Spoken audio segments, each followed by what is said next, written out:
Bismillah ar-Rahman ar-Rahim wa salatu wa salam ala Rasulil Kareem. Assalamu alaikum and welcome to Fiqh al-Muamalat online classes. And today is a continuations of the discussions of classifications of contract. We have started the discussion on the classification and we have covered the first one, which is the soundness and the legal effect. And today we carry on the second cluster of the classification, which is under the title of having intention of contracting parties or having both intentions and legal possession of the subject matter. These classifications basically talk about whether offer and acceptance, which is the sigha, is sufficient enough to conclude the contract, or there is a need from a Sharia standpoint to have a possession as part of the requirements to conclude the contract. In other words, there is a classifications that offer and acceptance will be sufficient to conclude the contract, and some contract as well, the issuance of offer and acceptance by the two contracting party is not sufficient from a Sharia standpoint to make the contract concluded. So that's basically these classifications is talking about these features. So from this classification, it is again divided into two major classification, again sub classifications of this, whereby we have the first one, we call it Ayniya contract. The word Ayniya is coming from the word Ayn, and Ayn has a different meanings in Arabic. Among them is something which is tangible, something which is tangible. This one we can call it in Arabic Ayn. We can call this one Ayn, means something which is tangible. Of course, Ayn could be also describe source of water. It has a various meaning, around 5 meanings maybe. But the meaning of Ayniya contract here is referred to something tangible.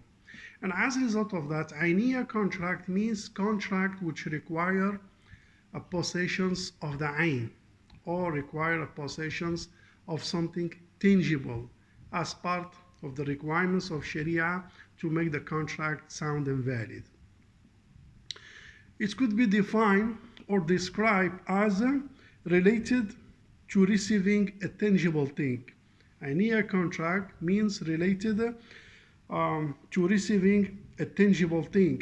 And these are contracts where their effects do not depend on the issuance of the offer or acceptance, but it is required as well to receive a tangible things, which is regarded as one of the requirements of the Sharia contract, meaning that possessions is part and parcel of the requirements for the contract to be concluded. In other words, the issuance of offer and acceptance is not sufficient from the Sharia standpoint to declare that this contract is concluded. But possession is one of the requirements. Under this character, there are 6 contracts which behave in such a way that offer and acceptance, step 1, possession, step 2, contract is concluded. In other words, step 1, issuing of the offer and acceptance only is not sufficient to declare the contract is concluded. So this descriptions is applicable to 6 contracts, which are gift, hiba. In order to give hiba, you have to possess it. And by the way, these 6 contracts, all of them are basically tabarru'at contract, except the rahan, which is regarded as a security contract, but all are a form of tabarru'at contract. And for tabarru'at contract, as you know, there are flexibility in their features. This is why whether this require is a part of the Sharia requirement or otherwise, it is still debated. Like for example, the Maliki School of Law, they don't impose that possessions of the hiba in the contract is one of the requirements in order to validate the Sharia contract. But here we are talking about the majority of the scholars, their stand of view, despite there are some opinions here and there, so we don't want to engage in that kind of debate and diversity. But we have to take note of that. So there are 6 contracts again, 6 contracts which require possessions in addition to the issuance of the offer and acceptance. And they are, number 1, the hiba, the gift or the hiba. If you to give the hiba, you cannot sign the hiba and say the hiba is done and the guy didn't receive his hiba. And also the sadaqah, you cannot declare that you have done sadaqah and you didn't give the money, meaning the other party didn't receive the sadaqah. He has to receive it in order to say that your sadaqah is done. You cannot say sadaqah, I hereby did sadaqah, and that's it. It will be recorded as a sadaqah and you have never give anything. And the same goes for i'ara. If you lend something, you cannot say, I hereby lend you my car and my car still in my house, in the parking. So he has to receive the car in order to assume that the i'ara contract is concluded. Again, deposit, I cannot say I hereby deposit my money with you, you sign, I sign, and that's his contract is concluded without depositing the money to the account or depositing the money to the other party. Otherwise, the contract will be pending or receiving that tangible asset. The other one, the mortgage or the rahan, you cannot say declare, okay, I hereby concluded the rahan, alhamdulillah, but no tangible asset has been charged. So again, it will be regarded as a pending contract require something to be added, which is the possessions of that tangible asset. And also loan. If I want to lend you money as a qard or as a loan, I cannot say I hereby give you the loan and you sign and accept and done and you never receive the loan. So it is pending or receiving the loan in order to say yes, a loan contract has been concluded through offer and acceptance, through mutual consent, and you have received the money. At that stage of possessions of the loan, we assume that loan is concluded. But you cannot issue offer and acceptance and you say loan is concluded without even handing over the amount. And also the sarf, which is the money changer or the exchange of the money or the forex. You cannot say I hereby we hereby did and sold you, for example, $100 and we never exchange the money. Offer and acceptance is one, but following the exchange true tangible possession is required. So as you can see, this contract, which are around 6 contracts, 2 requirements in order for them to be concluded.